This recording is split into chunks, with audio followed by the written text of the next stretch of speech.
நம்ம தலைவர் super star Rajinikanth அவர்களை பற்றி வலைபேச்சு அந்தணன் சமீபத்திய ஒரு இன்டர்வியூவில் பேசியிருக்காரு. அதுவும் ஒரு முக்கியமான விஷயம், தலைவர் எப்படிப்பட்டவர் அப்படின்னு எல்லோரும் தெரிஞ்சுக்க வேண்டிய ஒரு விஷயம். ஒரு சின்ன சம்பவத்தை ஒன்று எடுத்துக்காட்டாக சொன்னார். தலைவர் ரஜினிகாந்த் அவர்களுடைய போயஸ் கார்டன் இல்லத்தில் ஆல்ட்ரேஷன் ஒர்க்லாம் போயிட்டு இருந்த சமயத்தில் தலைவர் ஒரு அப்பார்ட்மெண்ட்டில் சும்மா டெம்பரரியாக கொஞ்ச நாளைக்கு இருந்திருக்காங்க. அந்த அப்பார்ட்மெண்ட்டில் தான் பாடகர் ஸ்ரீனிவாசனும் தங்கியிருந்திருக்காரு. அவருடைய அம்மா தலைவர் ரஜினிகாந்த் அவர்கள் போகிறப்ப வர்றப்ப பார்த்துட்டே இருந்திருக்காங்க. ஒரு நாள் தலைவர் ரஜினிகாந்த் அவர்களை அவங்களோட வீட்டுக்கு காஃபி சாப்பிட கூப்பிடலாம் அப்படின்னு நினச்சி தலைவர் வரும்போது தலைவரை மறித்து வாங்கலையும் ஒரு கப் காஃபி சாப்பிட்டு போகலாம் எங்கள் வீட்டில் அப்படின்னு கூப்பிட்ருக்காங்க அவங்க அம்மா. பட் தலைவருக்கு அந்த சமயத்தில் ஏதோ வேலை இருந்ததுனால இல்லைம்மா கொஞ்சம் அர்ஜெண்ட்டாக போயிட்டுருக்கேன் அப்புறம் பார்க்கலாம் அப்படின்னு சொல்லிவிட்டு தலைவரும் கிளம்பி போயிட்டாங்க. உடனே அந்த அம்மா சரி ரஜினிங்கிறவர் அவ்வளோ உயரத்தில் இருக்கார், நம்ம காஃபி சாப்பிட கூப்பிட்டாலாம் வருவாரா அப்படின்னு நினச்சிட்டு அவங்களும் விட்டுட்டாங்களாம். அதுக்கப்புறமா ஒரு 2 நாள் கழித்து தலைவரோட அசிஸ்டண்டான சுப்பையா அவங்க வீட்டுக்கு போயிருக்காங்க. அவங்க வீட்டுக்கு போயிட்டு இந்த மாதிரி ரஜினி சாரை நீங்கள் காஃபி சாப்பிட கூப்பிட்டீங்களாமா, ஆனால் அந்த டைமில் அவர் கொஞ்சம் வேலையாக இருந்ததுனால வர முடியல, இப்போ வரலாமான்னு கேட்டார் அப்படின்னு போய் கேட்டிருக்காரு.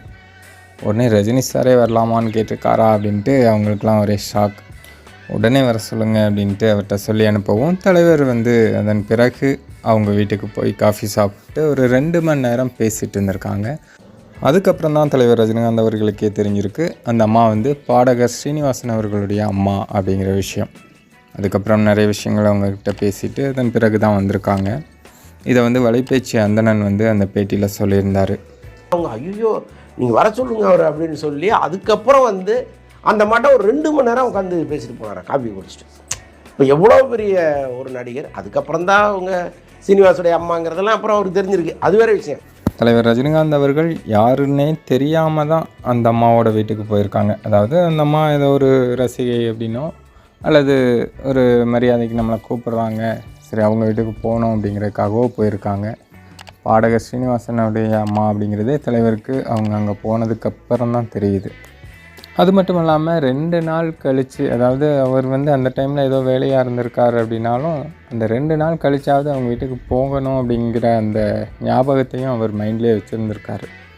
அந்த அம்மா நம்மளை கூப்பிட்டாங்க, ஆனால் நம்ம போகலை அப்படின்னா கண்டிப்பாக அவங்க வருத்தப்படுவாங்க அப்படிங்கிறதுக்காக அதை ஞாபகம் வச்சு 2 நாள் கழித்து ஃப்ரீயான உடனே போய் பார்த்துட்டு வந்ததெல்லாம் கண்டிப்பாக மிகப்பெரிய விஷயந்தான். மற்ற நடிகர்கள் இது மாதிரி செய்ய மாட்டாங்க. தலைவர் ஆல்வேஸ் கிரேட்.